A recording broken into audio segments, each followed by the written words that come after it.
Here we are. Good morning. It's Sunday night, another Sunday night, and I ain't got no money. I got some money because I just got paid. You all know that song, right? I hope. There we are. We're out. We made it. Oh, but here we are from San Antonio. Hello there. Hi, everyone. Harriet, John, Connie, Coffee, Celia, John, and everybody on WhatsApp. Instagram. Good morning. Good evening. Welcome to Sunday Night Live, Fort Lauderdale. Audrey, Andrea. Fantastic. Phew, it's hot. Are you guys hot where you're at? I'll bet not. Let's make this smaller so I can see the questions. There we go. Good, I got some questions. Okay. Well, here we are, Sunday Night Live and Monday Morning Live, and we're all alive. So let's get started. Just a reminder about the format here. We're going to spend the first hour from friendly Manitoba. We're going to spend the first hour here answering questions that have been submitted already, and then we'll the second hour we'll move on to answering your questions that you have spontaneously here. Okay. Let's make sure the air conditioner is. I set it on 18 Celsius. All right. So hi there, Barry. Good. Southwest Florida. Brad. Okay, and you guys from Instagram. Can I help you get off Thyroid? Yes. Absolutely. In fact, that might be a good topic to start out with. I'll address that in a minute here. You know that song, right? I know that.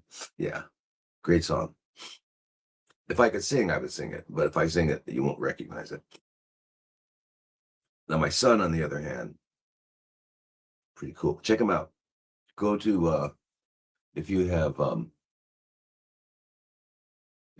Spotify, go to Lodi. And he's also on YouTube and a bunch of stuff. Shota is his name, Shota Lodi.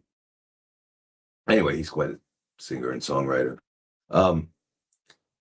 Hi, Daniel. It's not warm there, Patricia, huh? You're in Regina, is that it? Providence. Yay. Oh, we spoke yesterday. Excellent. It was helpful. That's wonderful. Beautiful. So you're on. You made it. Everybody made it. Cool. Coffee. from San Antonio. All right. So anyway, that's the format for the first hour, and we're gonna answer questions. Remember that we have these groups, the CFC group. Oh, Barbara, you're a new member of the CFC group. Fantastic. So we have the CFC group for people that have chronically fermenting cells that the Rockefeller and the gang, Rocky and the boys, seem to want to call an astrological sign. Can you believe it? So they're saying that you have, it's not Gemini, no, it's not Virgo, it's not Capricorn, it's not Leo, and it's not Taurus, and it's not Pisces, but it is Cancer. Yeah, but stupid. So that's not what it is. It's CFC, chronically fermenting cells. Okay, and thank you, NC Mills, Nisi Mills. Okay. The other thing, so we have the CFC group, we have the Parasite group, and we have the Health and Healing group. All right, and we meet weekly on Zooms, like this, private Zooms, where I answer all your questions. And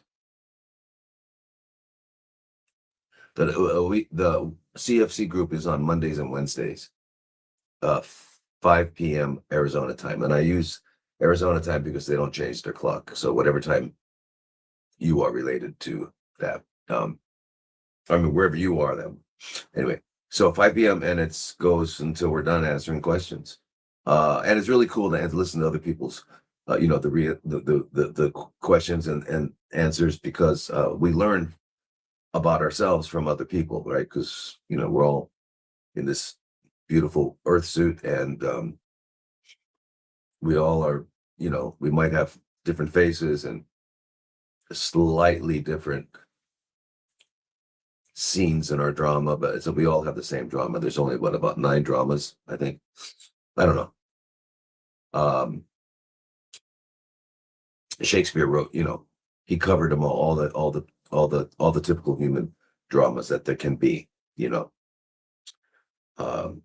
love, loss, and problems with mother-in-law, father-in-law, and there's all sorts of, but and then illness, and so, but anyway, so we're all the same.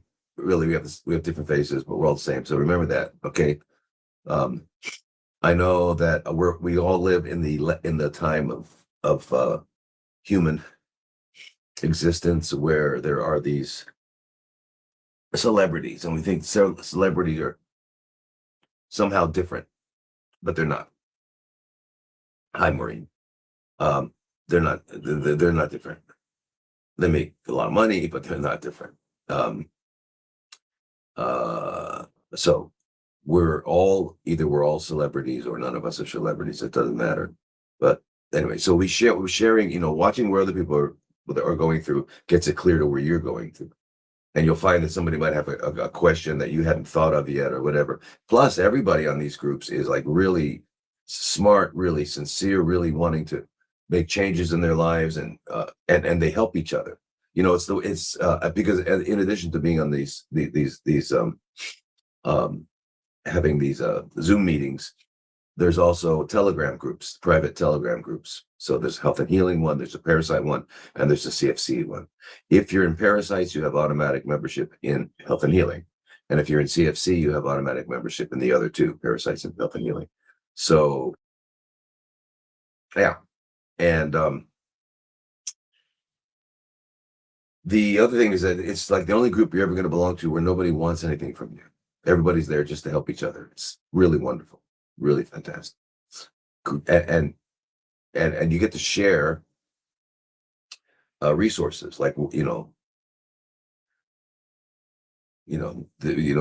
to get where can I get a kilo of melatonin for $150? That's kind of cool. Yeah, but anyway, there's just all of that, and so anyway, very worth while. And then there are other things too. You also have a Zoom on Tuesdays with Vanessa and Darren. And Darren's a physiologist who specializes in muscles kinesiology, so he helps us how to move, stay healthy, and it's very inspiring. and Vanessa knows a lot. She's worked with me for many years, and she's a nutritionist, uh, yoga instructor, meditation instructor, health coach. But she's, yeah. And by the way, Darren and Vanessa are married, and they live exactly what they speak. Right. So, and if you're in the other groups, if you're not CFC group, it's always on a Monday. All right. So that's that. And I would really, because that way, when you ask a question, thank you, Cindy. Uh,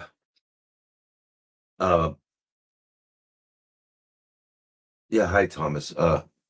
No, we don't take Medicaid in Arizona, and actually my clinic is in Arizona, but and the reason is because nobody can. If you take it, then you have to do what they say, and that means you can't do this treatment, you can't do that treatment. So it's really not worth. You just can't do it. So we tried in the past. We can't have Medicare or anything like that. And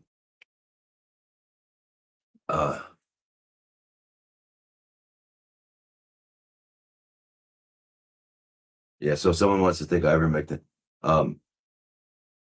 Let me just do something here. Give me a moment.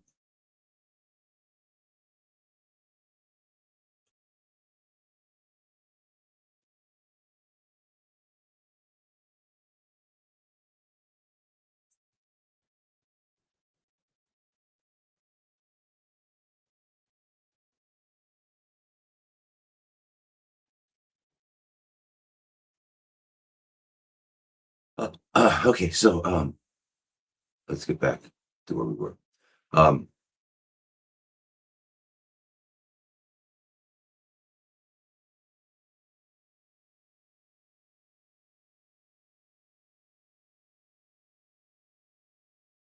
Fantastic, Mac.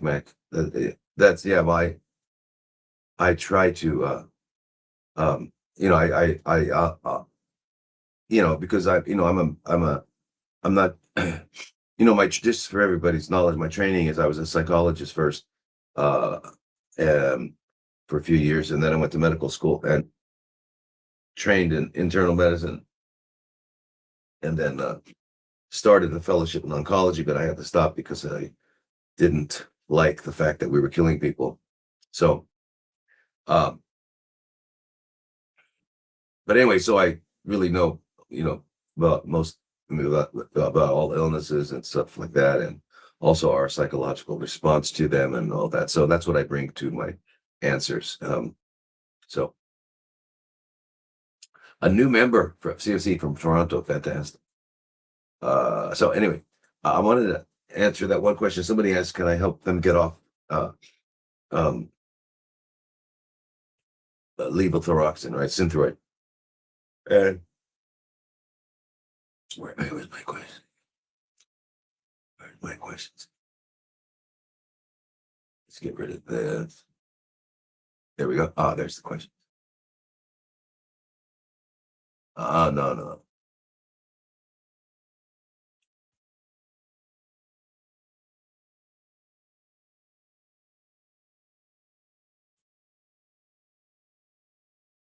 Okay. Oh God. Bummer this thing is. Okay, there we are. So, um,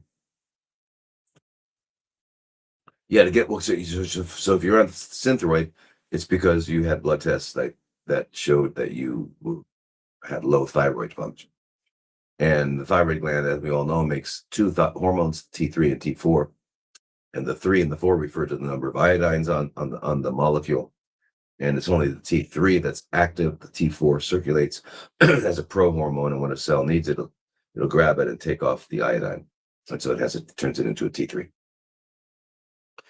Um, but they're giving you Synthroid, which is only T4, which so that there's the assumption there that your body's capable of taking off that iodine, and that needs selenium. So make sure you're getting selenium because the enzyme that takes it off needs selenium. But on the other hand, it's makes more sense to take something that has both T3 and T4, which are, glandulars. And if you're a vegan and you have a problem with, using anything from an animal, then you could get use the Synthroid, which is synthetic T4, and you could also get something called Cytomel, which is synthetic T3, and you could take them in the right proportions.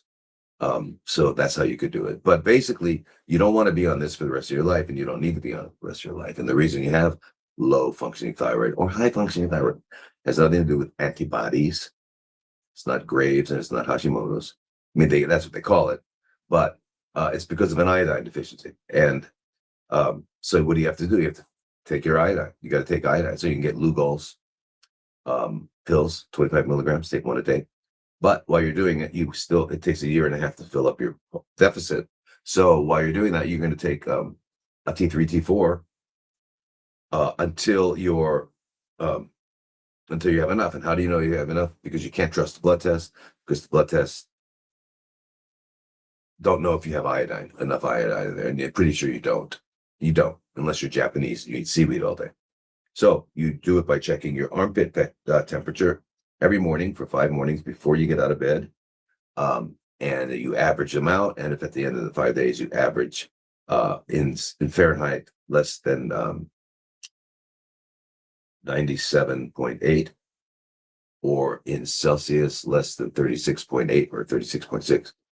If you're less than those numbers, then you have low functioning thyroid and you need to take the thyroid. So you'll start taking, a Thyrovance, which you can get online, Thyrobanc, and you can take that. You take one in the mornings, 75 milligrams, empty stomach, do that for 10 days, and then check again, see how you're doing. If you're still low, you take another one, maybe 40 minutes before lunch or midday meal. And then you keep working your way up until your body temperature's good.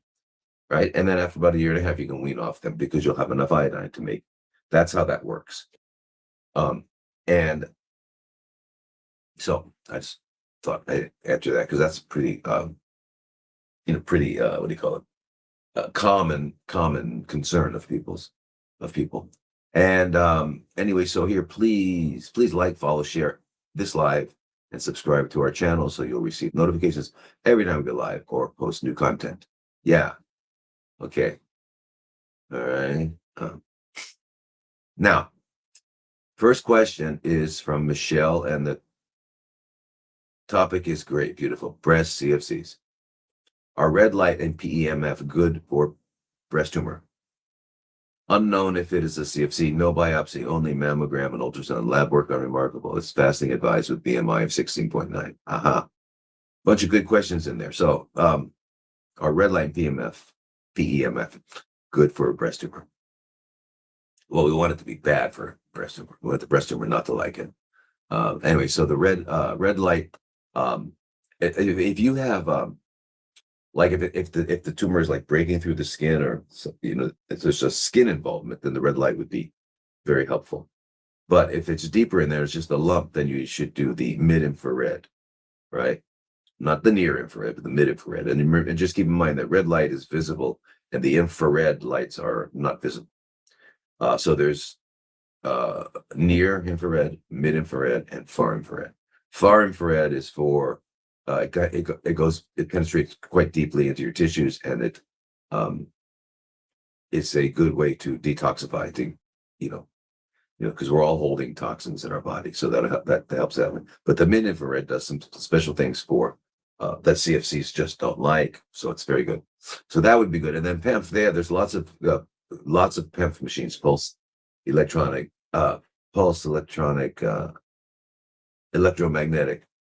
frequency, and there are different kinds of pulses,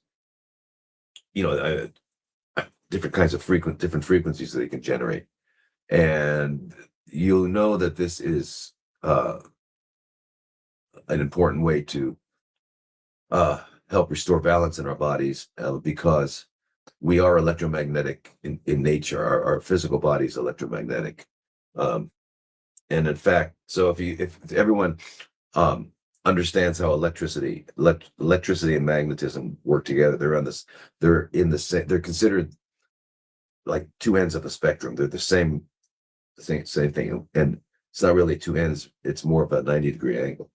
So if electricity is flowing this way, you've got a magnetic field at 90 degrees from it. Or if you have a magnet, you'll have electricity 90 degrees from that. And you may have run into those stoves. People have stoves where the frying pan or the pot or whatever you're using, at the bottom of it has is able to connect. It's compatible with a magnet. So there's a magnet in the stove, and you put that on, and you produce magnetism because you've got something. Because there's something. You got two ends of a magnet, and so you've got that magnetic power in there, that magnetic energy, and that generates electricity. That's how the stove works. So anyway,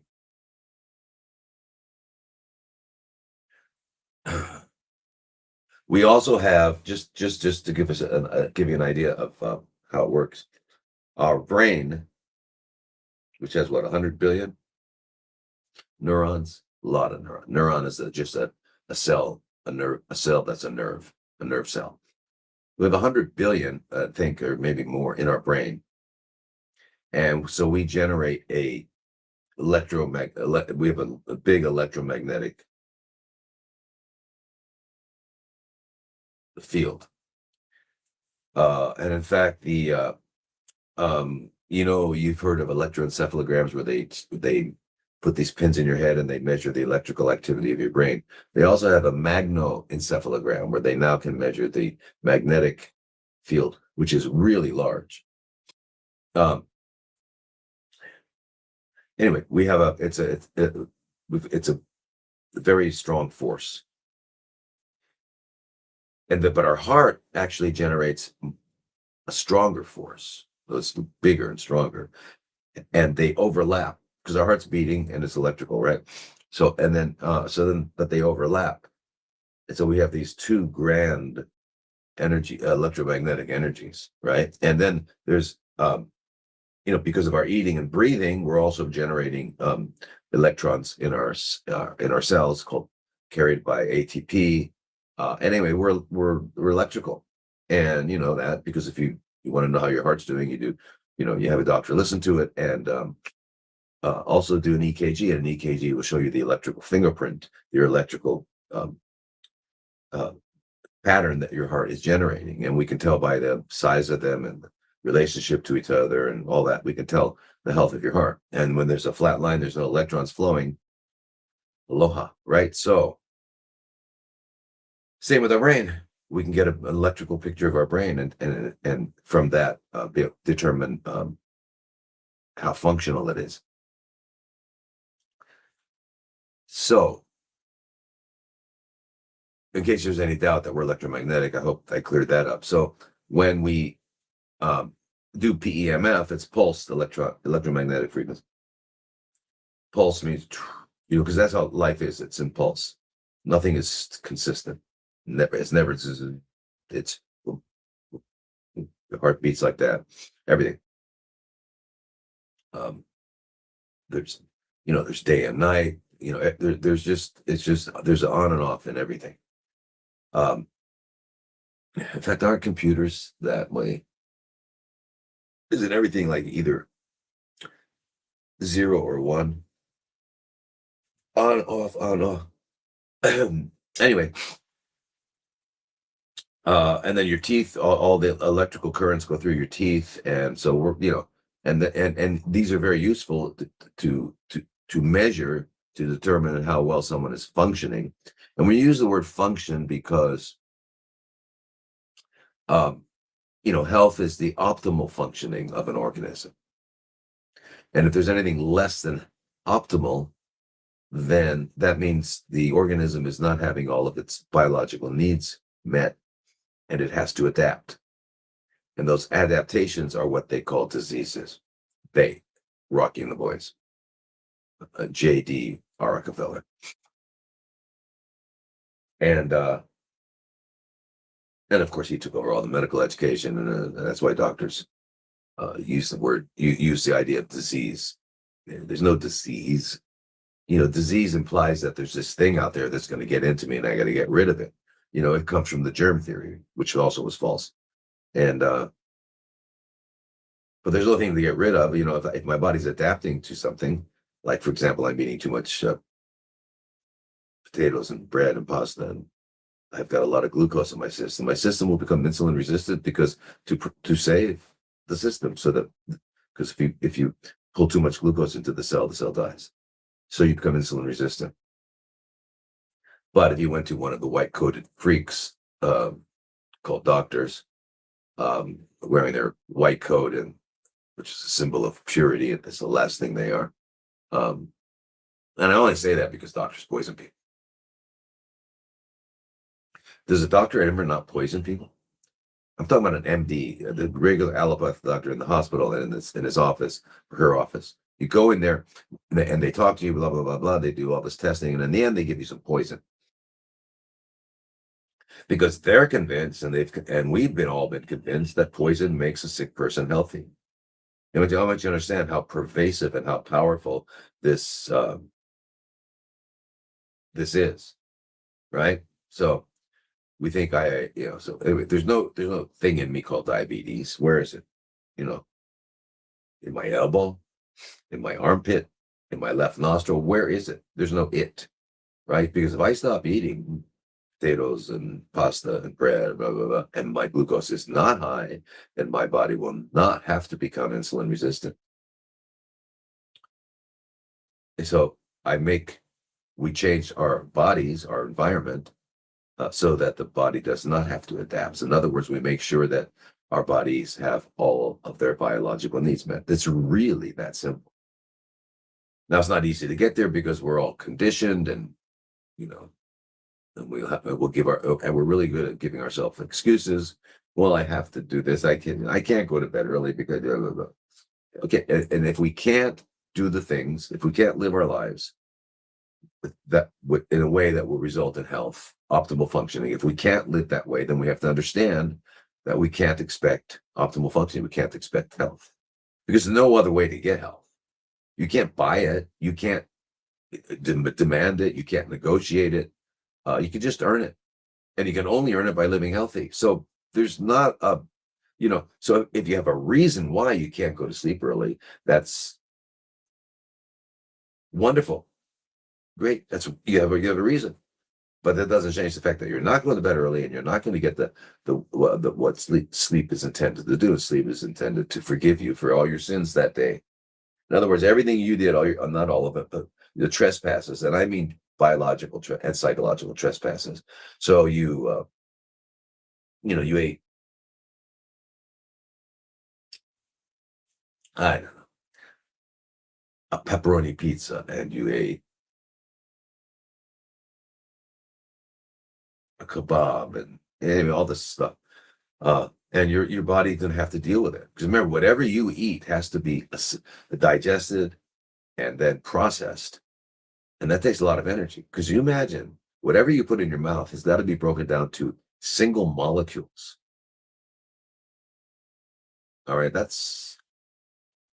try it. Take a piece of bread and break it down to single molecule. Okay, it's a pretty amazing thing we have here that we're sitting in.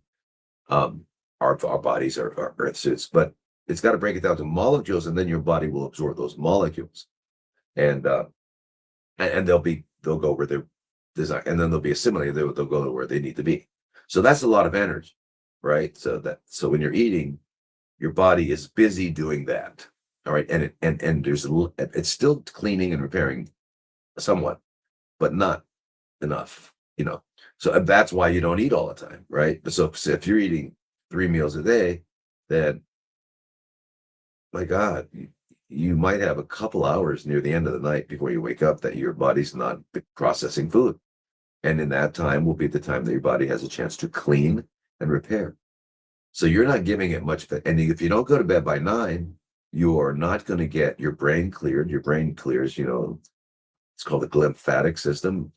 and it works most vigorously during slow wave sleep, delta sleep, and it's got to be early in the night. We have 90-minute cycles. Anyway, it's the whole sleep thing is it's not complex, but it'll just take too much time. By the way, everything that's going on in the body is not complex. It's all simple. When you look at it in terms like we do, when we talk about, okay, your kidneys, what do your kidneys do? Well, they take the blood, and their job is to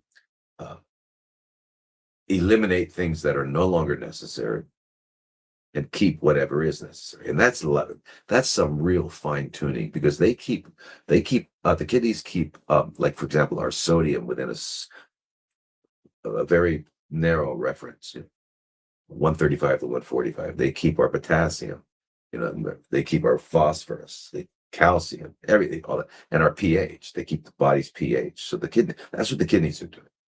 And the liver, what is it? So when you think that all of these different aspects of our biological being are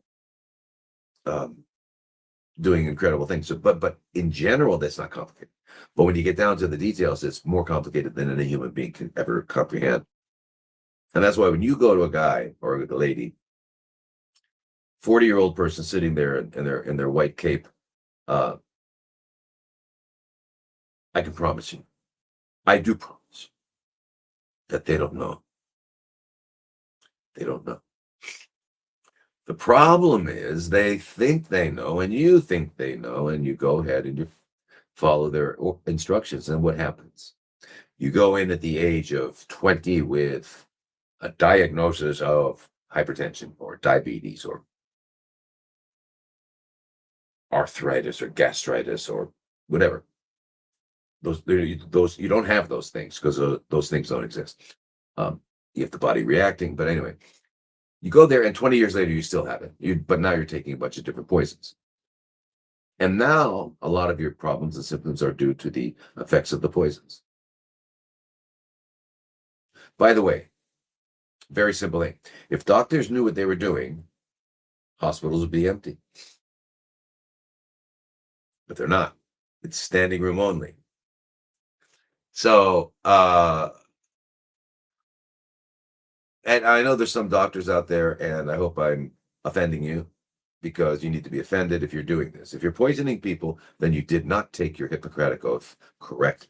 The Hippocratic Oath says, I swear by Apollo, but God, that I will do no harm to my patients. But all doctors misunderstood that, and they said, I swear I will do no harm to my career. Yeah.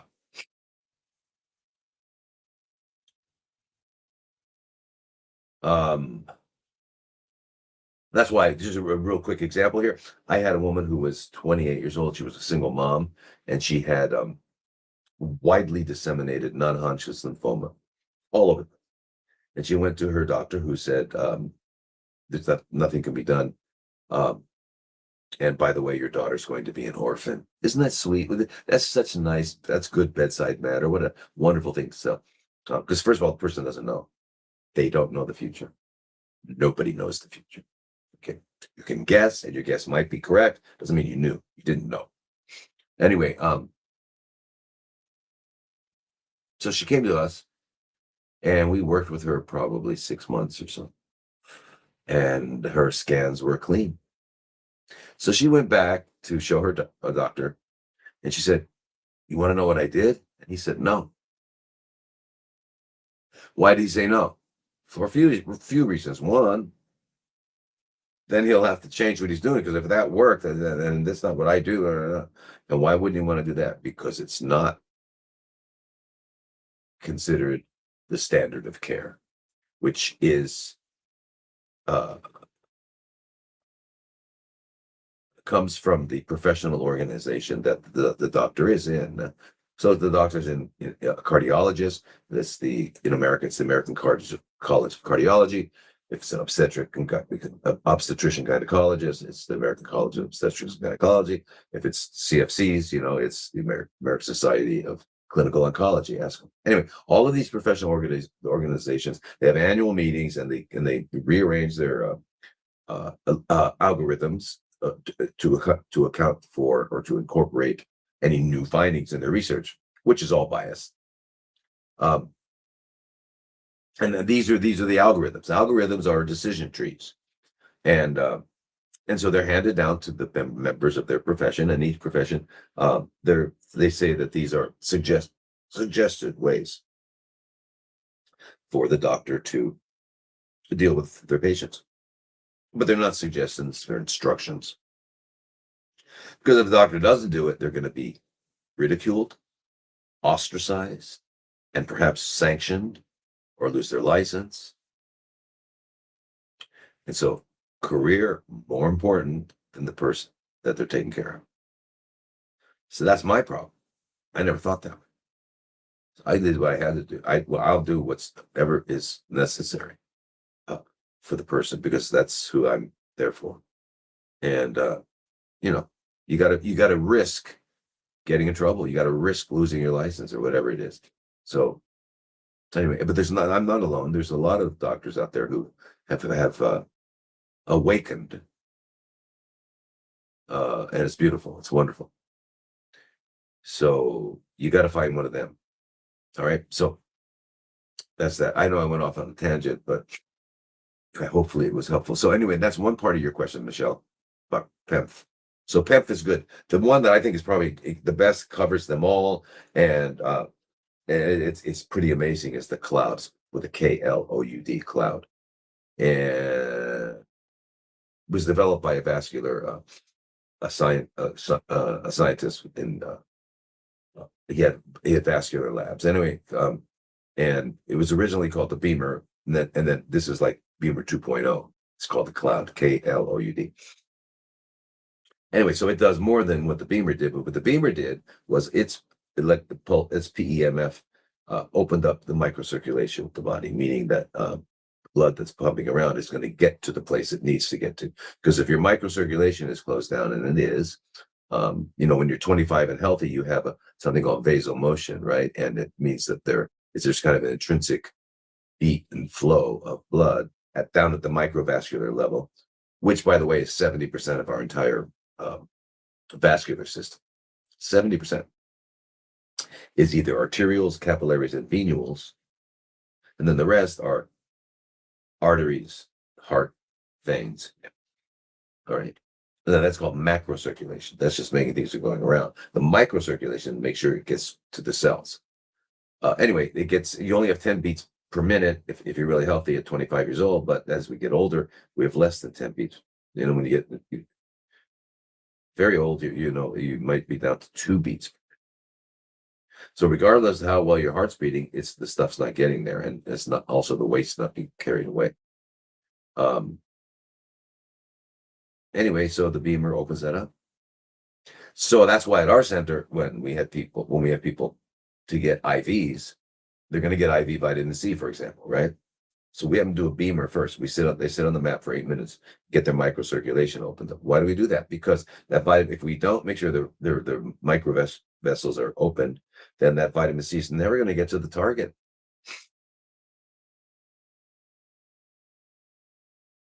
Anyway, PEMF. No biopsy, fantastic. Mammogram and ultrasound. Okay, so they say that. They say whatever they say. They interpret it as that way. And I hope that's the last mammogram you ever get. Now, I think, mammogram, and please, nobody be offended. Nobody be offended. I'm not meaning to offend anybody. I'm just meaning to educate, to train, to give understanding. But mammogram is an M, which rhymes, not as a rhyme, but it fits with the other word masochist. Mammogram, masochist, mammogram, masochist, mammogram, masochist. I'm going to go get my breast squeezed really, really almost to the point of pain. And then when my breast is all inflamed, I'm going to have them irradiated with ionizing radiation.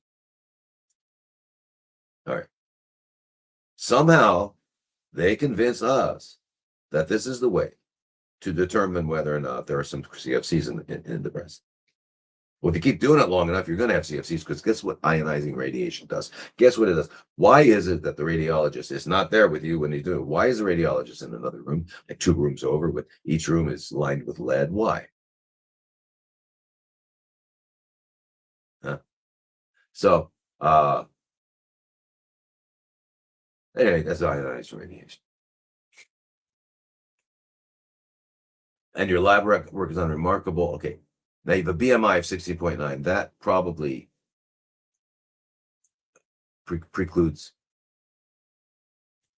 fasting. Maybe. Now I say that because, a BMI like below 17.5 is usually considered you can't fast. And I'm not so sure of that, but I have to go along with it. But I would evaluate each person. And because the reason let's say the reason someone would say you should not fast is because what? Is because, let's say you're already very sick, and it's called cachexia. Cachexia is where the body is eating itself. That's starvation. Starvation, the body's eating itself. Okay. So and what are we talking about eating itself? Eating organs and muscles is what I'm talking about.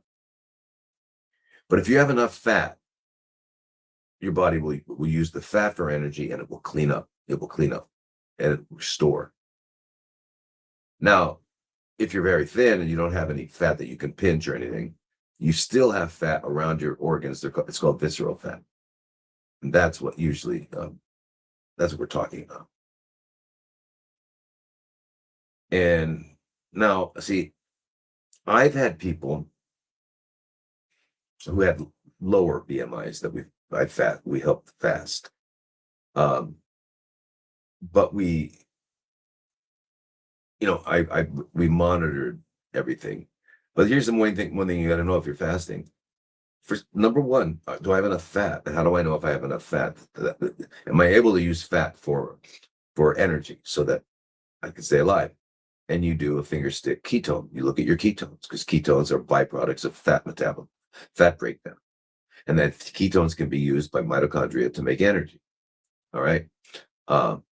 And so if you got ketones, because by day 3, 4, water fast, your ketones are high, 6, 7, 8. So normally, if you're eating, you don't have any ketones. But if you're eating, let's say you're eating a healthy lifestyle, which means you're eating in a 4 to 6 hour window, and you stop eating anywhere from 3 to 5 hours before sleep, depending on your age, 33 hours, 50 and above, 5 hours. And someone 70 might need 6 hours.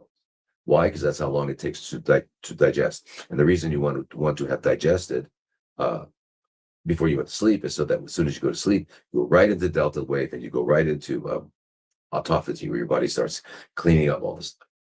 But if your body's still absorbing glucose from the food you ate, even if you ate spinach, even if you whatever, you're still absorbing, then the body won't start recycling to get the energy or the parts. So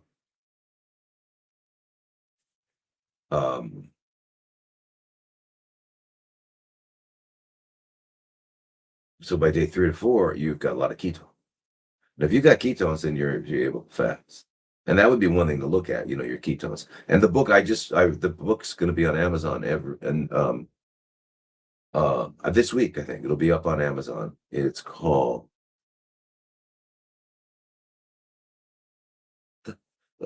it's Therapeutic Fasting for Reset and Renewal. So I can't remember exactly how I worded it, but it's a manual on fasting, how you can safely fast at home, making sure you've got, depending, and I list people that absolutely cannot fast. And when I say that, I mean, unless you have real medical monitoring, and not just monitoring, but working with you. And so the hardest part is to find a doctor who is knowledgeable about the physiology of fasting. and understands that it is the only four-letter word cure. That's it. Botanicals, eating right, all that supports functioning. And then when you start to malfunction, you're adapting. Yeah, you can, okay. So you could change your lifestyle and then it's going to happen over time.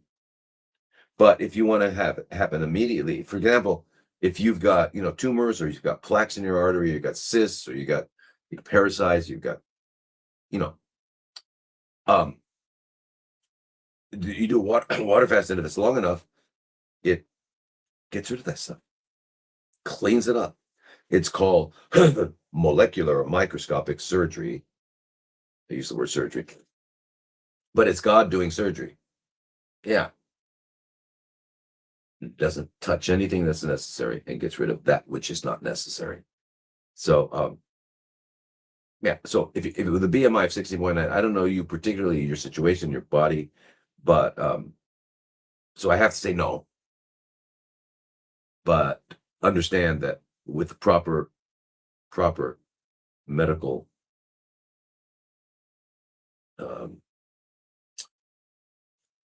monitoring and supervision, you could. But you'd have to have that, and that's hard to get.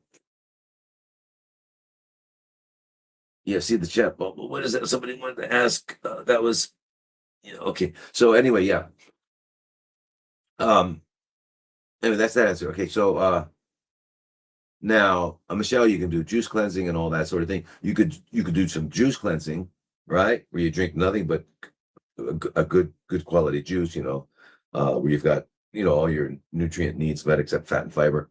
And you can do that for a while to clean out. But you could also just make sure you're eating healthy, real human food for like a month, and get a little stronger. Now, BMI, you can make your BMI can go up not with just fat. You can use, it could be muscle, so muscle tone. So that, but if you got a mass in your breast and all that too, you hopefully you're getting some Lugol 7% liquid iodine, putting it, painting it around there daily. And there's a lot of things you got to take your diet. You got to do some colon hydrotherapy. There's a lot of things. Go to sleep early. Stop eating 5 hours before sleep. There's all these things that will turn it all around. And juice cleansing is amazing as well. Amazing. But anyway, so the next question is Dragon, and the topic is chemotherapy. Hi, Dr. Lodi. Is Valasta astaxanthin actually something like insulin potentiated chemotherapy without use of insulin? Thank you. No, they're quite different, actually.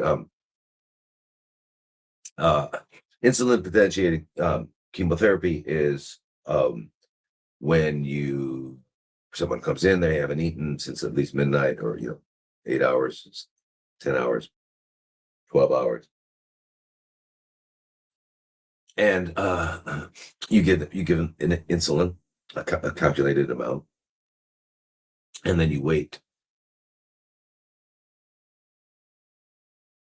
until before they get symptomatic. You don't want their glucose to go down so low that they're symptomatic, like their heart's racing or they're feeling dizzy and all that sort of thing. But you got to find that there's a place right in there where all the CFCs are saturated because they have more insulin receptors. They have like 20 times more insulin receptors than other cells. So they quickly grab the glucose and they eat. They eat first. But you're not eating, you just took insulin. And so all the CFCs have grabbed all of it, but the other cells haven't. So there's a period in there where the CFCs are permeable, and the other cells are not, because they're still rigid. And that's when you give small doses, 10% of a chemotherapy agent, and it goes right to the target instead of all over the place. That's IPT. Astaxanthin or Valasta, which is astaxanthin with a glycosidic bond attaching it to glucose, which is a very clever thing to do because all cells are going to grab glucose. When they grab the glucose, they're bringing in their partner, and that is astaxanthin. Astaxanthin is an electron generating angel. It's in the vitamin A category. It's get it from like algae. Anyway, it's got a ton of electrons, which is what we need, right? Because electrons are going to um, quench any free radicals that have developed anywhere. And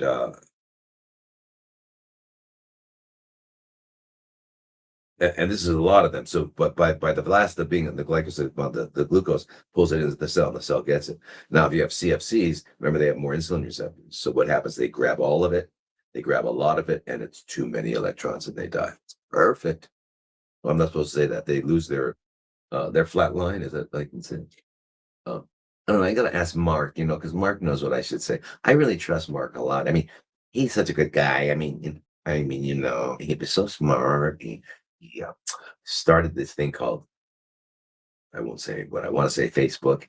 And he's such a smart guy. And I gotta ask him what I can say and what I can't say.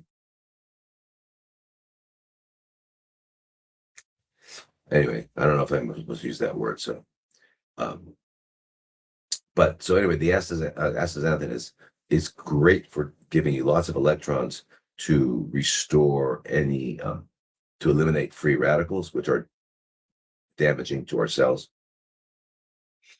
and to make sure just to make sure we have enough electricity, because we're electromagnetic beings. So it's full of electrons. It's very good. It's a part of the vitamin. All vitamin A's are, and vitamin E's do that. Vitamin C's, they do that. But it's a great way to get electrons. Now, Valasta is the brand that makes the glucose attached to an astaxanthin molecule, but they're the only place that make it, because the guy that invented it, that's his company. So you won't find it anywhere else. But what you get anywhere else is just um, um, astaxanthin without the glucose. Okay, so which is great. I mean, it's fantastic. But if you really want to make sure you got a good delivery system, then you go for the Valasta, because that's going to get it into the cells, and So anyway, but they're very different. Dragon. This is Harmony. Question is on parasites. Wait a minute. Where does it go? This one. Wait. How are we? I see. Okay, cool. 148. Good. Now, so Harmony's question is, I've known I've known that me and my pets have had parasites for almost 5 years. I've been to 7 vets, and I believe gaslighting and lack of knowledge left me with no answers.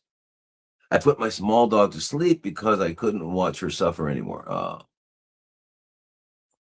She was down to 3 pounds. I got the narcopsy done, hoping to get answers. When I got the results, it only mentioned parasites once. I started Googling the big words, and most of them pointed to parasites. Anyway, I took my cat to an animal hospital because she lost so much weight very quickly. I told her about the parasites and asked her to feel her fur. We have them in our hair too. I believe we have advanced strongyloides. She quickly dismissed that and said she couldn't see or feel anything. She took the blood and told me to bring back a fecal sample. I got a message today that my cat is diabetic. I started Googling parasites and diabetes. I made an appointment for Monday. So my questions for you are, should I take my other cat in for blood work to compare? Is there specific blood work I should ask for? Would my abnormal blood work compare or help? would my abnormal blood work compare or help? Is there anything you suggest for me and my pets? I know you're not a vet, but I'm at the end of my rope with this. Okay, so that's really weird. I mean, you know, veterinarians, I have the greatest respect for veterinarians because they've got to know the physiology and anatomy of all sorts of creatures. Us doctors is just with humans, but so I have fantastic, amazing respect for them.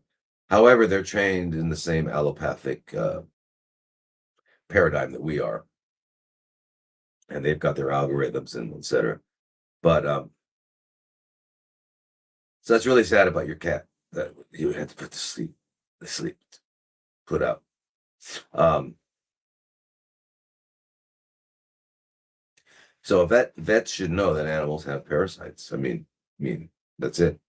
And I think most vets would give protocols of ivermectin or bendazole to animals on an annual basis, or sometimes even twice a year or quarterly. But so I don't know why they didn't. Modern veterinarians are like modern doctors and modern dentists. you know, real close to useless, unless they're surgeons and they can fix stuff. Uh, or obstetricians and help the baby get turned around if it's coming out feet first or whatever. But other than doing stuff like that, although anyway.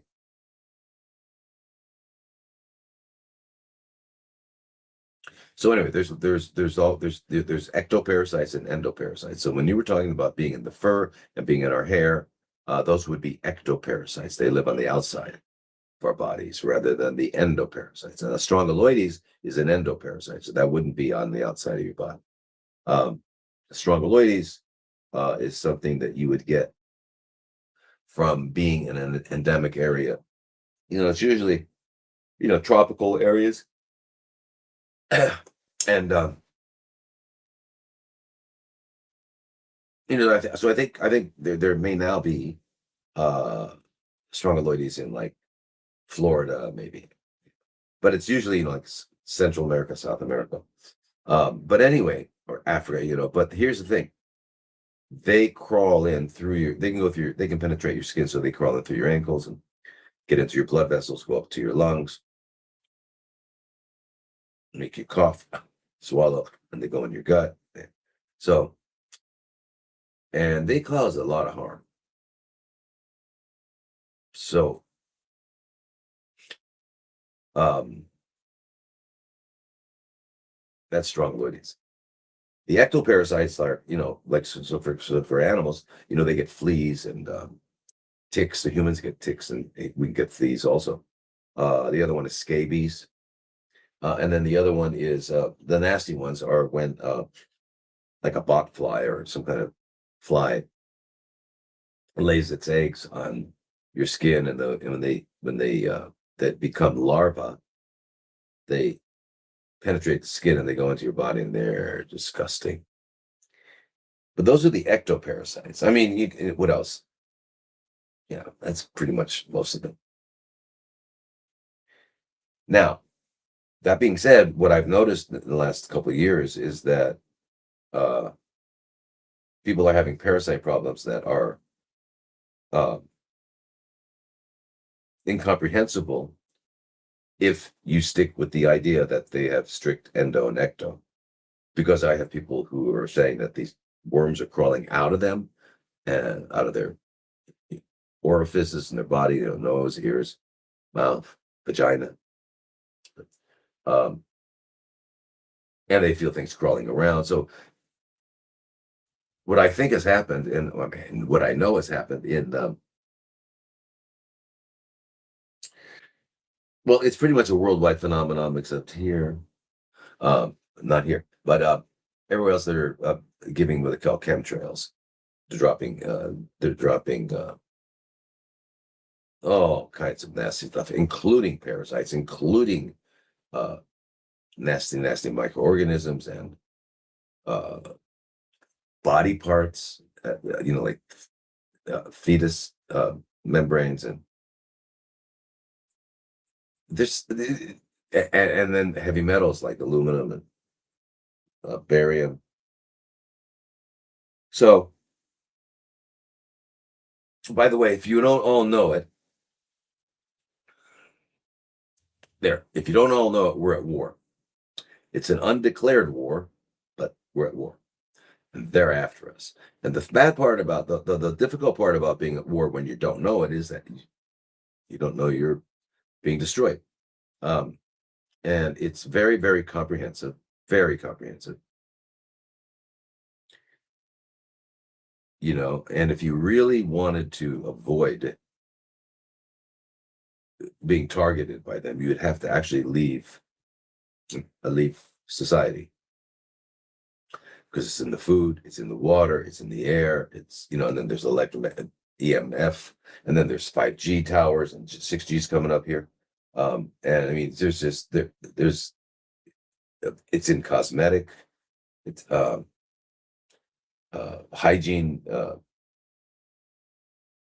like soaps and shampoos. I mean, and now, I don't know if you saw that. I think, Billy Boy, right? Billy Boy, Billy the Kid, also known as William Henry Gates III, also known as Bill Gates. Is such a good guy. He's looking out for the world. He's so concerned. Yeah. So anyway, they're now the mosquitoes weren't enough. I don't know what these mosquitoes were. Were they synthetic biology, or what? Were they bots? Who knows? I don't know what he did. But he's got that going. He's and wants to block out the sun. And now there's ticks. There's tick boxes that are being found, and who knows what are in those ticks. Anyway, so we're at war. So that what I'm saying here is that, because I've been seeing a lot of writing about people concerned about ivermectin. Is it contaminated? Well, that's how I always my concern is when anything is okay by them. When they say it's okay, I'm worried. And for a while, remember, ivermectin was no, no, no, no, no, no, no, no, no, no, no. And now, okay. Okay means that are they doing something to it? Well, but here's the thing. It's in if you're eating cereal, it's in your cereal. If you're eating bread, they're putting it everywhere. So it's like, it's not just that. So anyway, so the concerns about whether or not the anti-parasitic drugs we're getting are contaminated or not, there's just no way there's no way to to really avoid it. If you had enough money, I think the cheapest is $60,000. If you had enough money, you could buy a mass spectrometer, and then it's able to look at and determine the exact molecular structure of everything, and you can find out what's there. But unless you have that, you don't know. So you just don't know what's in there. And so that's our position right now. However, ivermectin. So for your cats, here's the thing: diabetes. Okay, diabetes is not a thing. Okay, we talked about it a moment ago. Diabetes is insulin resistant, and you only get insulin resistant because what does insulin do? It lets glucose in the cell. That's what insulin does. So to be insulin resistant means the cells are not, they don't have a lot of receptors to pick up insulin. Because they've downregulated them, because it's a homeostatic adaptive corrective response to eating too much glucose. So the that's the one thing. So if you want to make sure none of your animals have it, don't feed them anything that has glucose. Now that means most of the, not most, but let's say all of the um, pet food you can buy at the store, it's going to have stuff in it, so um, and it's hard, I know, because I have two cats, and well, the one cat will eat anything, but the other cat like will only eat dried food. So I had to like take away, I just had to, you put nothing but uh raw animal flesh, because that's what they, they're obligate carnivores. They have to eat meat, animal. So if you change the diet, then you don't have to do any testing and worry about it, because you cannot be insulin resistant, which is what they call diabetes. You cannot. It's just not possible if you're not getting too much glucose, unless your pancreas has been damaged, you're no longer producing insulin. And that's what they call diabetes type 1. And that one you could rule that out. You could get a blood test. And what do you get? You get a fasting insulin. So you'd have the cat not eat for about 12 hours at least, and go in and get an insulin blood test. And then the other one you can get is a hemoglobin A1C. Those would be the two main ones. But again, if you think your cat has type 1 where the pancreas is not producing insulin, that's another story. Then it's not just the eating carbs, or eating too many carbs. So maybe you'll go get the hemoglobin A1C and get a fasting insulin. But as far as parasites, you just tell your vet. Don't even let them do it. Say, look, I want some fenbendazole and ivermectin for my animals. Okay. Why do you want it? Because I want it. Because they're outside a lot, even if they're not. They're outside a lot and they're exposed to parasites. And we all know, right, doctor? We all know that animals get parasites. Now with cats, you're going to be the one toxoplasmosis, toxoplasma is a microorganism that have part of their life cycle in cats, and so it comes out in the feces. So cleaning litter boxes and getting exposed to that can cause, get exposure to toxoplasmosis. So anyway, so the main antiparasitics are ivermectin, fenbendazole for animals, and people, same thing, or mebendazole, one or the other, and then niclosamide and praziquantel. Those are all the main ones, right? And then you need an antiprotozoal like nitazoxanide. Your vet should know which ones to give them. So, but if don't rely on them, just at least get the ivermectin and fenbendazole, because then you'll be covering most of them, except for the toxoplasmosis, and that would be um, well, what I find is that assume it's resistant. The toxoplasma is really resistant. There's one drug called Bactrim, which is sulfamethoxazole, and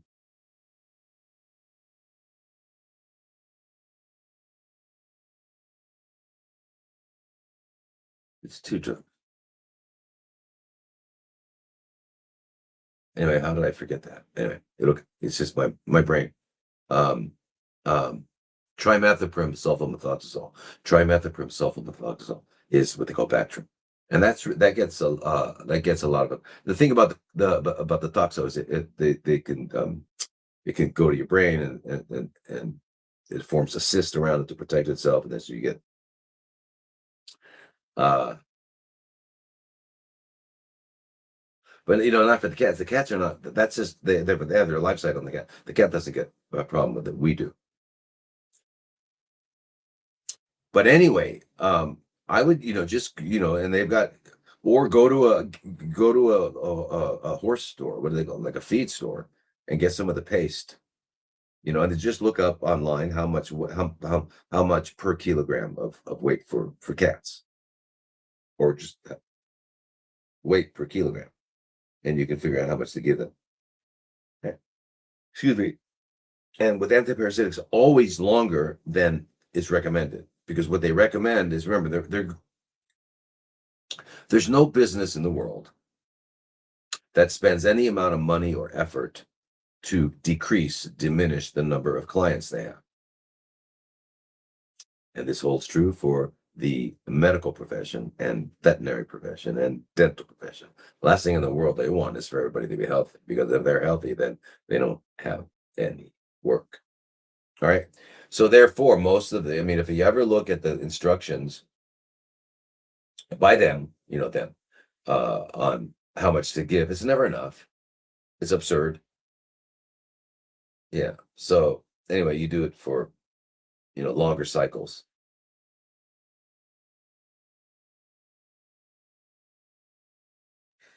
But you got to find a vet who can really, who cares. That's the hard part. It's just caring enough to say, you know what, maybe I don't have all the answers. Maybe I need to look around because I care, right? If you don't care, then I'm just going to do this. And that's how they are. So they don't care. It's always, I was thinking, I think all doctors and dentists and veterinarians, when they graduate from school, I think they should, the MC there for their ceremony should be Ricky Gervais. I don't care. I don't care. Yeah, he's good at it. I love it. All right, so that's it. I don't care. So by the way, they should be forbidden to use the word medical care or healthcare industry. Are hospitals healthcare? Is that a healthcare institution? There's no health in there. They don't talk about health. It's not on their agenda. It's not their goal. Their goal is to eradicate, stamp out disease. That don't exist. We're going to stamp them out. How are we going to stamp them out? We're going to poison the hell out of you. Yeah. Yeah. It's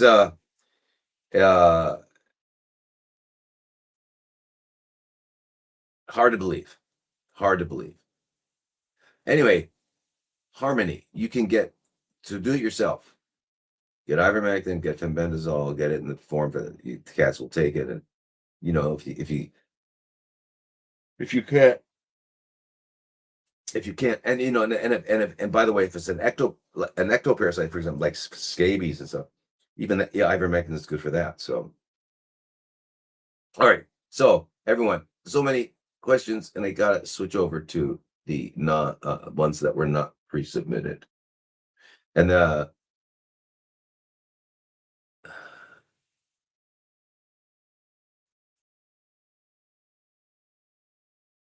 don't see any there.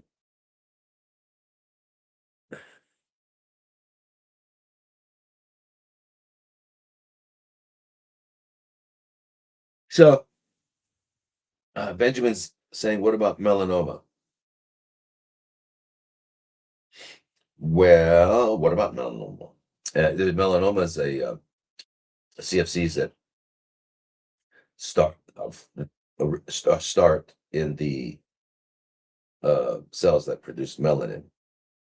Melanin is the pigment of our skin. Rather than, because there's different kinds of cell types in the skin. There's, squamous cells, and so, so there's the squamous cell carcinoma, there's a basal cell carcinoma, and then there's melanoma. But the only difference, of course, is which cell they be started in, and then when you want to understand the behavior is not due to the fact that it's a CFC, because CFCs are just CFCs. That's what they do. They ferment. They're fermenting, not doing anything else. But the whole thing acts and looks differently depending on the cell, because liver cells do different thing than breast cells, and they do different things than brain cells. So when they talk about there's no type of CFC. There's CFC, So they're meaning location. So what was the cell type in which it originated would be the question. But anyway, melanoma, again, if it's early and it hasn't disseminated, you can use the 7% Lugol's.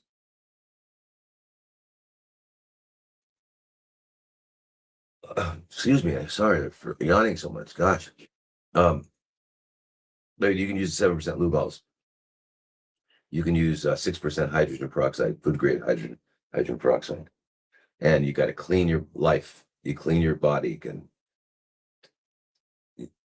juice cleansing, colon hydrotherapy, lymphatics. You got to do all the things to restore health and function. Okay. And get your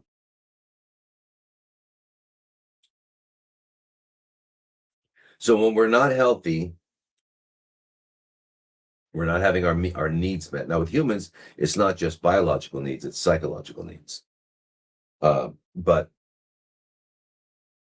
I guess it's true for animals. If animals are treated, you know, badly, they're going to have but it's not quite the same psychology that we have. But anyway, what we're talking about is deficiencies. You're not getting enough. So I think for the first time in history, we have the majority of the people on the planet are overfed and undernourished. They're not getting what they need, but they're getting too much of what they don't need. So that's that defines the problem. We either have a deficiency and or an excess or poisons.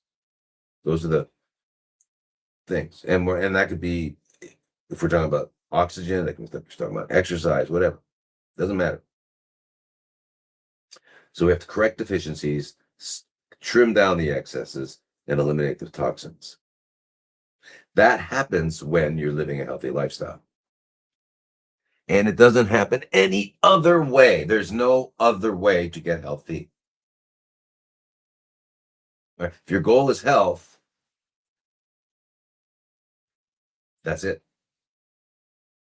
And to the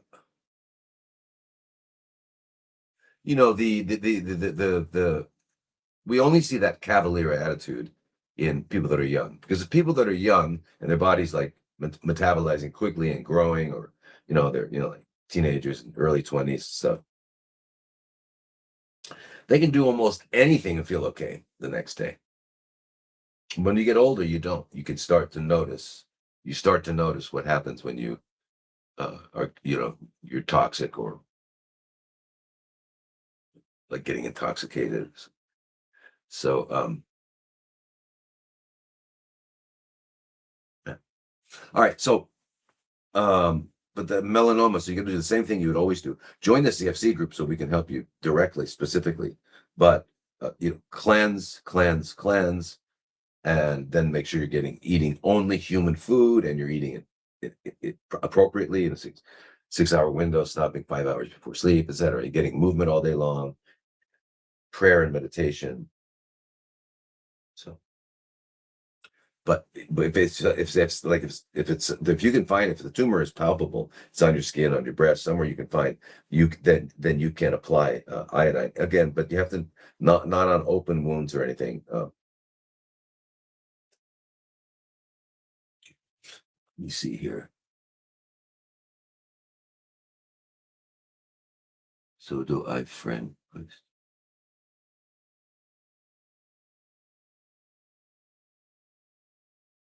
Oh, one second.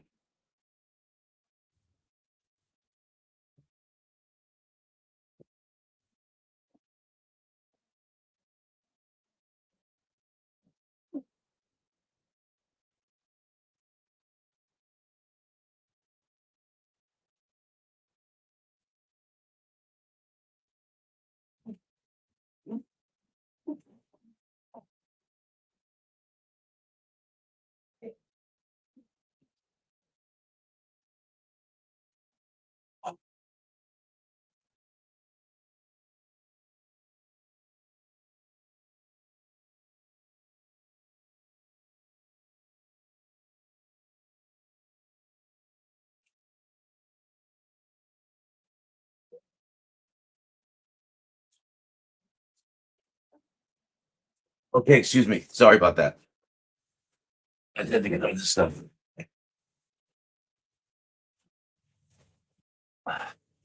Okay. Evdokia. Hello from Greece. Thank you so much. Um, so here, do I friend request you and talk on Messenger about stuff? Um, no, because um, these social media platforms are not mine personally. Uh, I don't they're just not mine. They're not me. They're Dr. Lodi. Anyway, so it's managed by other people, and so I won't see that kind of thing. If that's what direct, what's the word again? Friend request. Yeah, so that wouldn't work. But the connect is by joining the groups. Join one group. Join the bottom. The least. I think it's on 25 a month for health and healing, and then every other week on a Monday be able to talk, and they'll have access to all the webinars, and you have a lot of access, and you'll be able to hear Darren and Vanessa and a lot of stuff.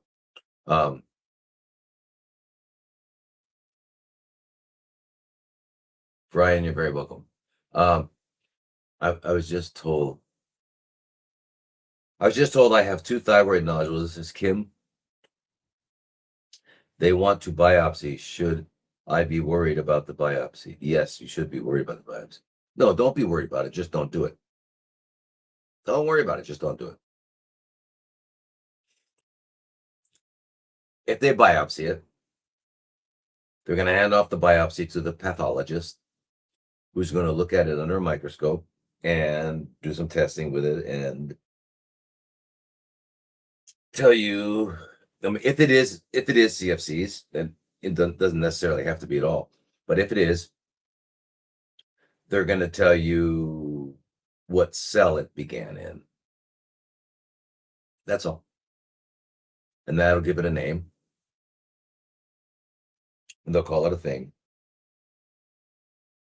And now they'll have the proper nomenclature to stick into their sales algorithm. And they'll know what products and services to sell you. However, if you have a thyroid nodule, you want to take care of it. So you want to find yourself a naturopathic doctor or a medical doctor who's come to their senses, or it's an osteopath or MD. So, and evaluate it that way. But what you need to do though is, first of all, whenever any organ has a something like that, a nodule, a papule, an ulcer, whether it's got anything like that, means again, it's not having its biological needs met. So you want to, first of all, check out your thyroid function, and you do that, as we said before, but with regards to your axillary armpit temperature in the mornings, take the average after 5 days, up 5 days, and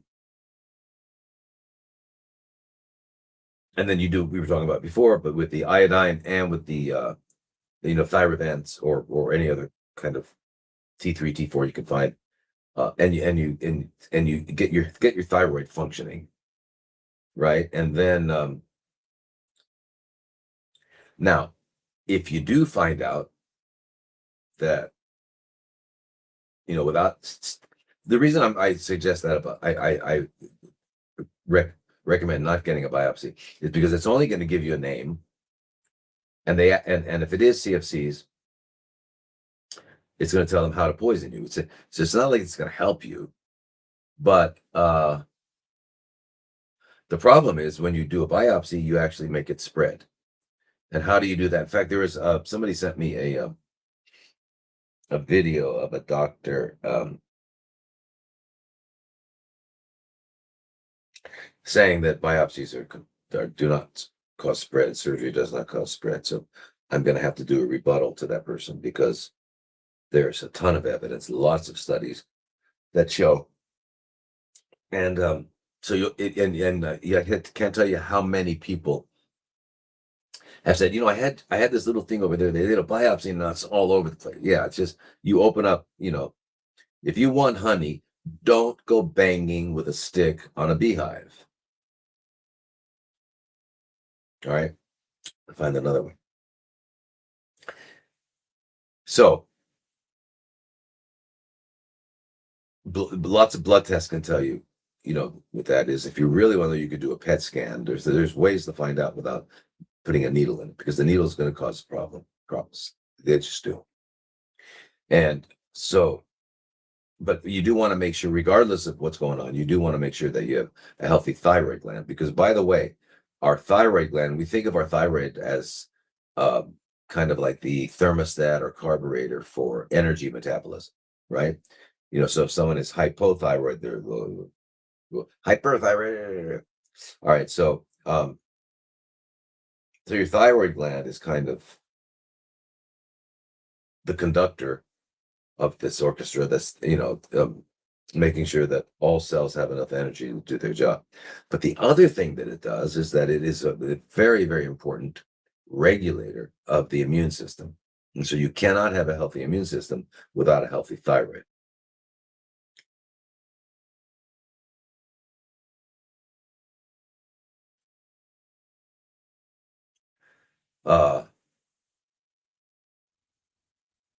So and thyroid function is what we were talking about. The other one is you want to make sure your adrenal glands are functioning. You get an AM and PM cortisol. You make sure your AM is going up high enough the way it's supposed to peak, and then you look at your PM; it should be down. It follows the circadian rhythm, and if not, and then well, so there's other things you do as well, but you make sure you got that right. Now, if you don't, let's say you're not having a peak in the morning, or you're winding up with too much in the evening and it keeps you awake. If you have that kind of situation going on, your adrenal glands are tired, they're exhausted, they're just so we have what's called an adrenal rest protocol. So if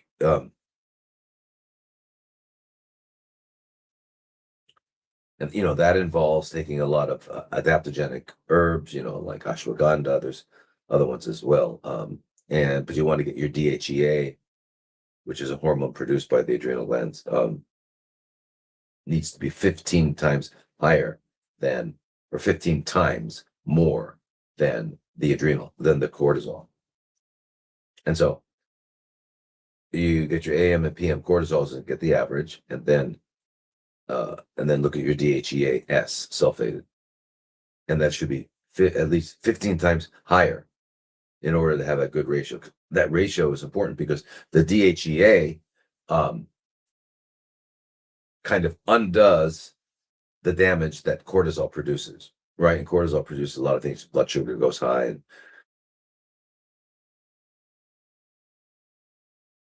and so the DHEA is kind of the off switch.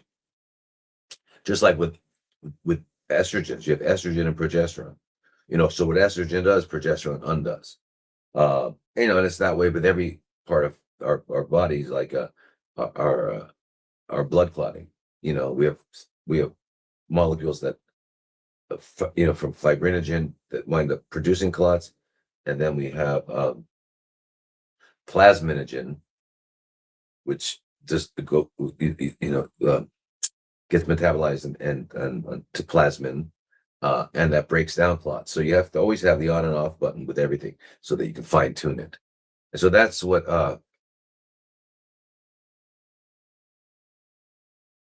with the adrenal glands.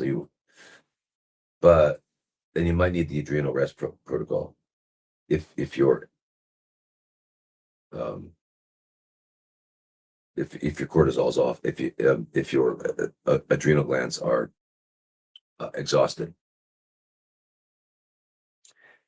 And then you've got to be getting enough melatonin, because melatonin is also one of the conductors of the immune system.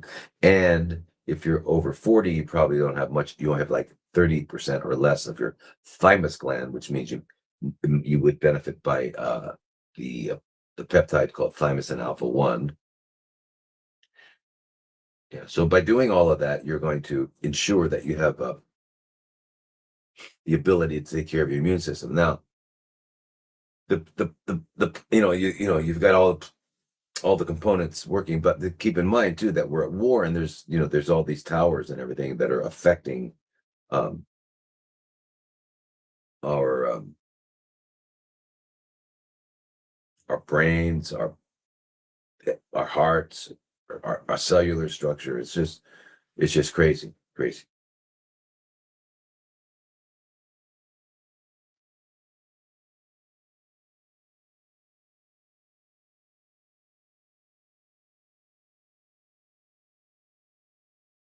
Oh, hey, so this is Tatiana. So my mom had a breast ultrasound and don't know what the mass is, but they want the biopsy because it's behind the nipple. Has been doing parasite cleanse. Any other suggestions?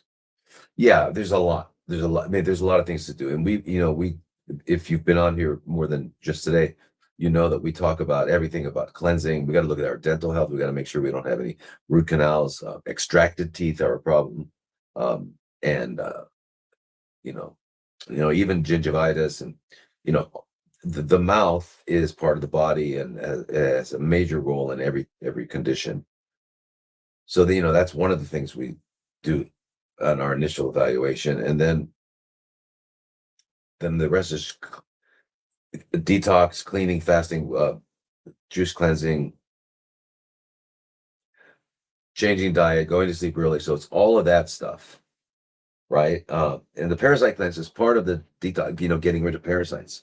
And the parasite cleanse is something that it goes on for a while. It's like 3 weeks on, 1 week off, 3 weeks on, 1 week off, 3 weeks on, 1 week off. And while you're taking the antiparasitic medication, since all those drugs are metabolized by the liver, you've got to make sure that the liver is being protected, and you can take the certain supplements, herbs, and vitamins, nutrients. You take alpha lipoic acid, 400 milligrams 3 times a day, and along with that, you always take thiamine, which is vitamin B1, at least 100 milligrams twice a day. And then you take NAC and acetylcysteine, 500 milligrams 3 times a day, and milk thistle or silymarin, 500 milligrams 3 times a day. So that way, you're supporting your liver's health and ability to stay healthy while you're taking these medications that are not toxic to the liver. It's just that they're all used. They all rely on the liver to be metabolized, so it's kind of overworking it. So it can cause increases in liver enzymes, and it's so for that reason we do that 1 week off, and we also do the liver support.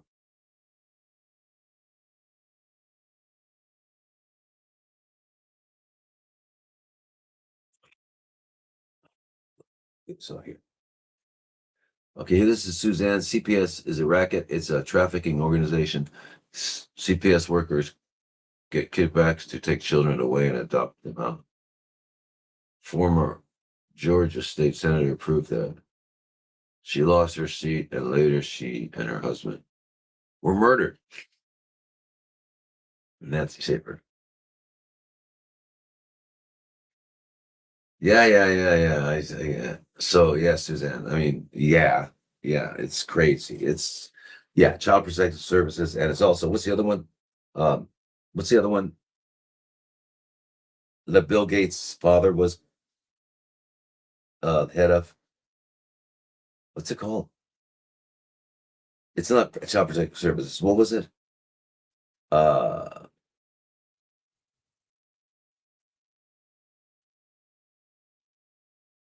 Family Plan. What was that organization? That anybody know?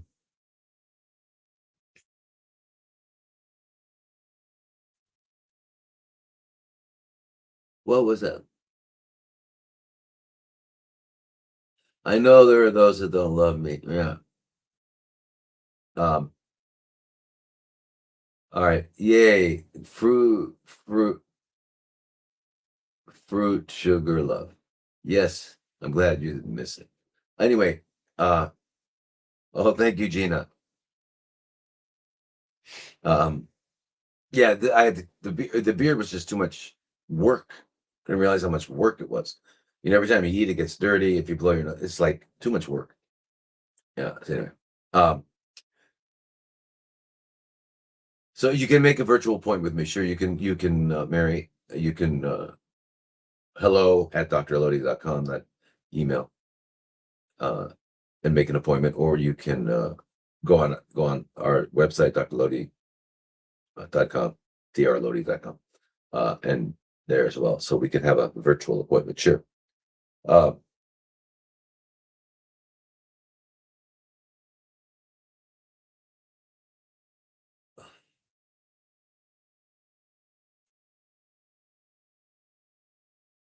uh, wow. Okay. So I mean, start answering your questions. Anyway, so your thyroid nodule, please, you've got to get that evaluated by somebody who cares and has the knowledge and skills to do that. But in the meantime, get your thyroid working, the way we talked about adrenals and all. Get your immune system, just start getting healthy. That's the work. You start getting healthy. And we don't need to put a name on it if it goes away, right? All right. No, we don't need that. Thank you so much, Gina. Uh,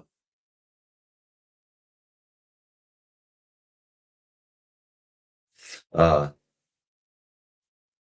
Anyway, yeah, ultrasound. Yeah, they can do an ultrasound, and you know, but you got to find a doctor who, regardless of what results they find, they're not going to poison you. They're going to help you restore the health. Be restored to health. Okay.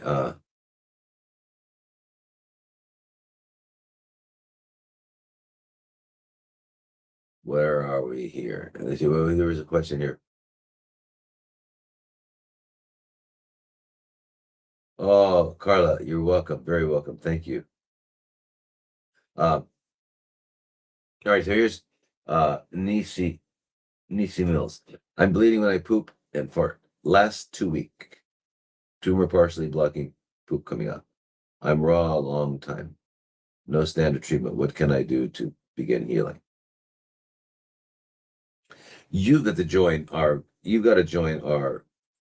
CFC group, because I could tell you now. I mean, it's you got to change your lifestyle. You have to metamorphosize. You have to clean everything, and then you have to eat only the uh, human food, and then you've got to go to sleep early, and you've got to move around all day long. You got to meditate and pray. There's a lot to it. Balance your hormones. So there's a lot of stuff that we need to do to restore, balance, and that's what we need to do, is restore balance. So now, let me see. Where is it again? Just the last 2 weeks, huh? So the tumor, I guess you have it. That you have a tumor that's blocking it. Yeah, there's a lot you need to do, and um, it's all about getting healthy and getting rid of garbage. That it's by restoring balance to our gastrointestinal system, restore balance to our immune system, restore balance to our autonomic nervous system, and then take care of the mind. Um, but that's fantastic that you're eating raw food. That's fantastic. But you've got to do a cleanse. You've got to make sure you've gone to a biological dentist, and make sure that there's nothing going on, in that regard. So there is, yeah, there's a lot.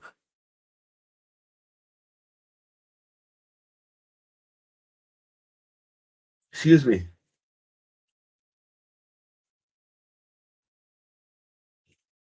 Avril, why is my body creating lipomas in lower back, both sides of spine? I haven't had any testing done. I've been told by a masseur. That's what they are. They are pretty large, size of small eggs.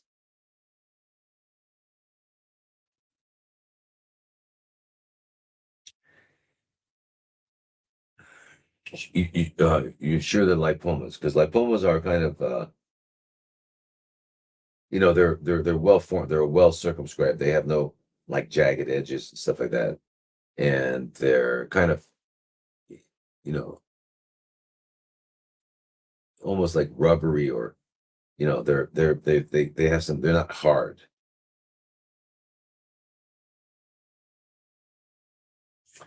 And but what I'm wondering, so you're saying they just suddenly started forming on just your back there? Is that what you're saying?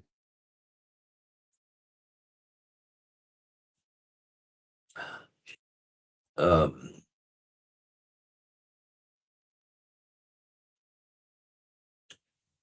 so just real quickly back to Nisi Nisi Mills.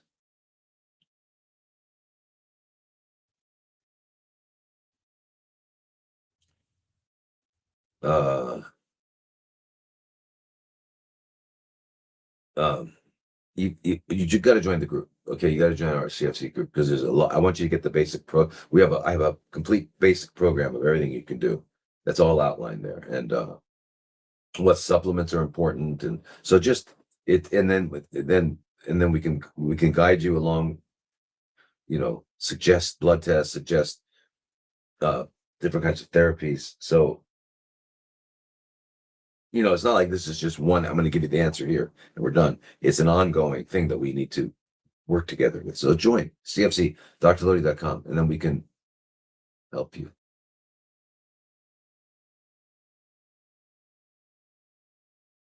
Oh, so tired. How many ketones is too low? Good question. This is Kimberly. So when you're talking about doing a water fast, and you get to a certain point, like I said, after day 3 and 4, you know, where your ketones start going up 5, 6, 7, 8, 9. Um, so it's not that they're too low. So let's say that well, first of all, if you don't get ketones, you can't fast. Um, but um,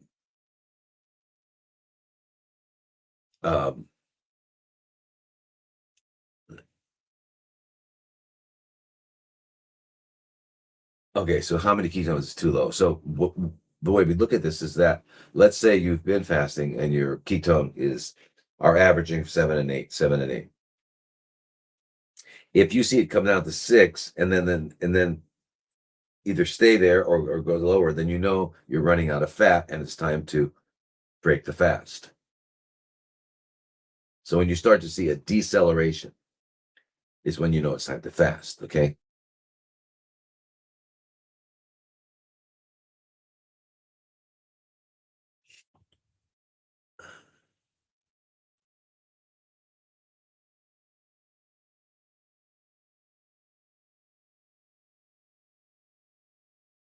Okay, so replying to Susan. Oh, okay, so this is your reply.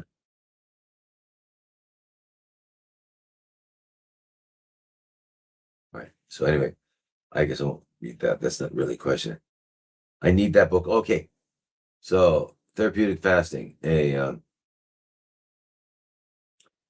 manual on metabolic reset and renewal, I think it's called. It'll be out. It should be out any day. I think we're just waiting for the hard copy formatted, and that's any day. So the ebook has been formatted. So, and then as soon as that's done, then we'll also make it available on the website in a PDF form.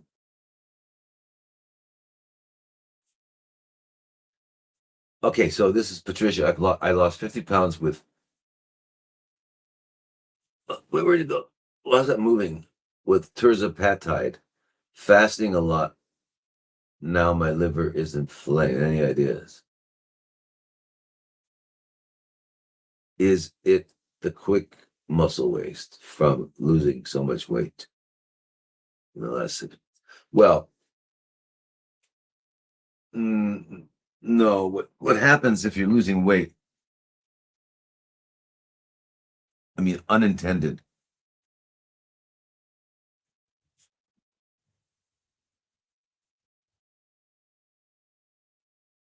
Okay. So unintended weight loss, you're just losing it, um, means that, it could mean many things. It could mean like someone who was really hypermetabolic, like hyperthyroid, really strong, of course, would be losing weight.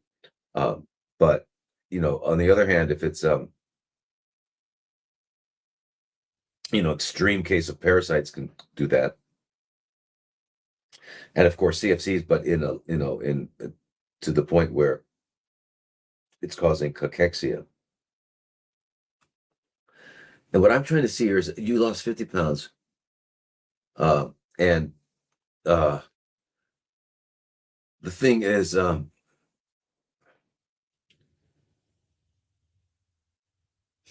know,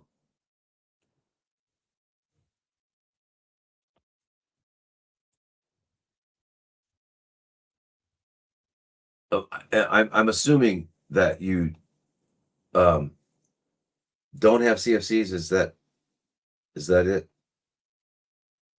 Well, okay, but you're taking that drug that is, you know, it's a GLP blocker and all that.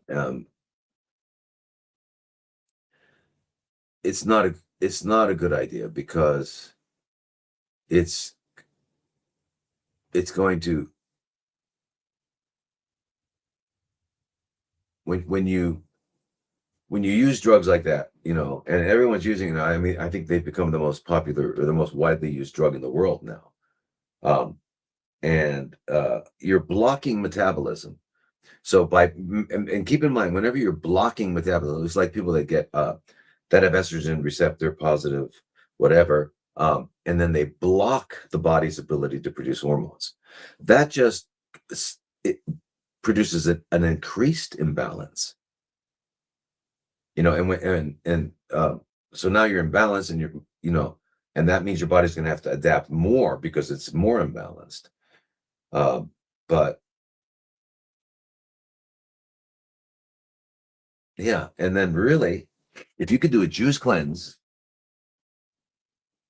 where you just drink juices, you don't eat solid food, you just do, like celery, cucumber, kale, spinach, and you can add anything you want, broccoli, bok choy, add some lemon and apple to make it taste delicious. Or if you don't want to use apple, use whatever you want, strawberries, whatever. Make it delicious, but not crazy sweet. And just drink 3 quarts a day if you can, and don't eat, and you can lose lots of weight. So you don't need, and anybody out there who's doesn't need to lose weight that way. You can lose weight this other way. And by the way, there you go, Larry, Panicure, fenbendazole for pets. So please, oh, fantastic. And then he's suggesting you can deworm your pets every 3 months. Yeah, especially if they go outside. If they're not going outside and you know what they're eating, then there should never be a problem. But anyway,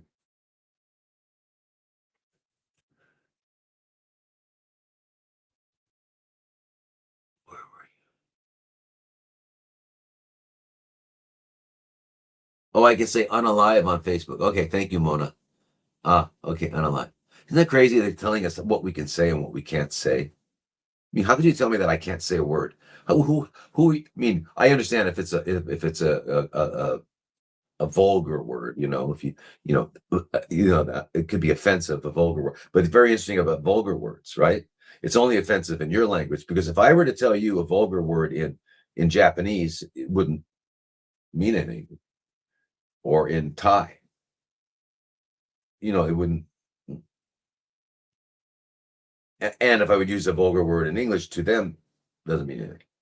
So it's just very, very, very interesting. But and we can't use the word. It's interesting because I'm going to unalive parasites and stuff like that. Unalive. Isn't that weird? But thank you. Yeah, that's what we have to do.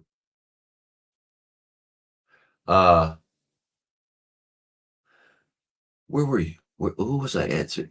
Yeah, I am tired. You're right. Pancure. Yeah, right. Pancure. So remember that people with pets, pancure. I forgot about that. But pancure for fenbendazole. And I don't know about ivermectin, but you should be able to get it. Ivermectin is amazing, and so is niclosamide. Amazing. Um, yeah, I know. They're you guys are doing all that. They're the weather war. I mean, it's insane. The planet is being controlled by, I won't use that word, but that they are by freaks, absolute freaks.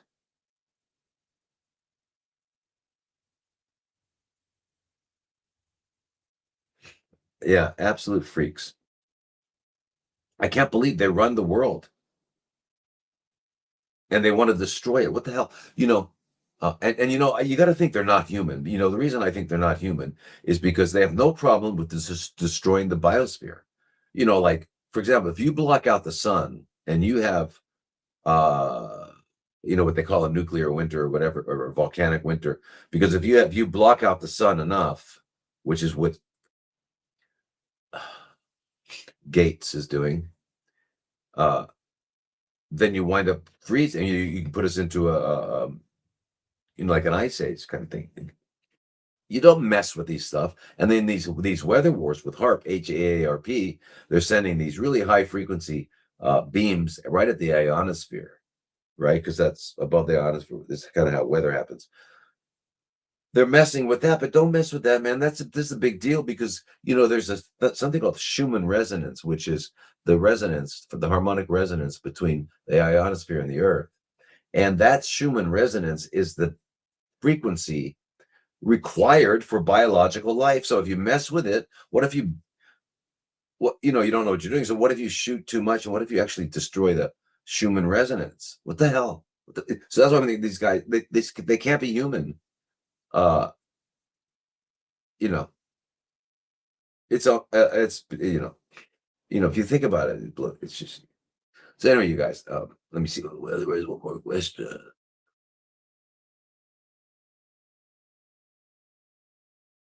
Oh, thank you, Linda.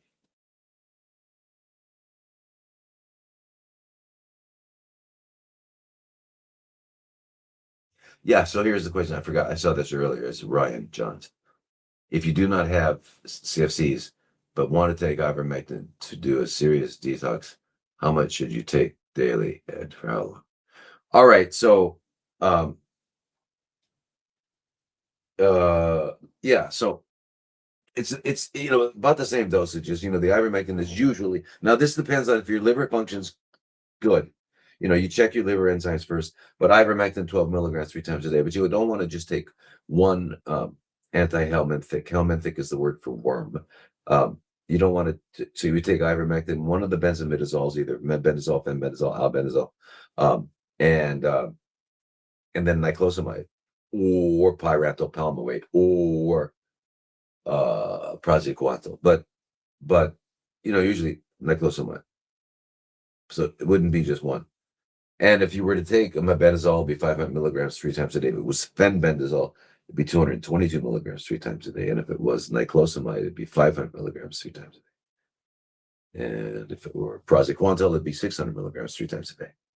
So that's it. And it's 3 weeks on, 1 week off. 3 weeks on, 1 week off. Why? Because these little critters lay hundreds of thousands of eggs, and they're all going to hatch. And so it keeps happening, for a while. So if you do enough 3 weeks on, 1 week off cycles, then and depending on the degree of colonization inside of you. So extremely colonized people may have to do well. First, they would keep doing the cycles until they didn't see anymore, or if they've never even actually seen one, but they think they have a lot of gas and bloating. But that you have to make sure you have enough hydrochloric acid. You have to make sure you look at the food you're eating, and you have to make sure uh, that in addition to the hydrochloric acid before eating, you would take a handful of digestive enzymes after eating to help the process. But so that's how long would the parasite cleanse be? Anywhere from as low as 3 cycles of 3 on, 1 off, to as high as 12 or more, depending on the situation. Now, all of these anti-parasitic, the helminthics, all block the metabolic processes that CFCs require as well. So that's why. So the way in which they work to eliminate, to unlive the parasites, they that mechanism also disturbs the metabolic processes of CFCs, and that's why they go away. That's why Joe Tippins had such a fantastic response, and so many other people who have done that. Carrie, I need a nap. You're right, and it's morning. I'm going to get a nap. In fact, right now, because it's 9:04. Anyway, you guys, fantastic. I love these these sessions. I love them, and we got to. But really, if we give the more people that could join the group, and even Health and Healing, because every other week, it gives us a chance to talk. What does that mean? I've received 100 messages today with Restream chat. Anyway, yeah, join these groups so that we can talk more than just on Sundays. Okay. Oh my God, I can't think. It's just so many ways. Okay, so what can be done for horrible itching from Keytruda? Person is no longer taking, has reactions from high dose prednisone. Is there anything else to do? You got to get off the high dose prednisone. Yeah, I don't know why you're on it, but we got to find a doctor to help you wean off the high dose. That's very, very, very dangerous. Where'd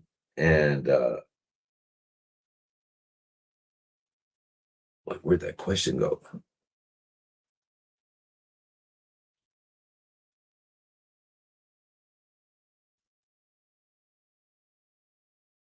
Okay, so Lisa,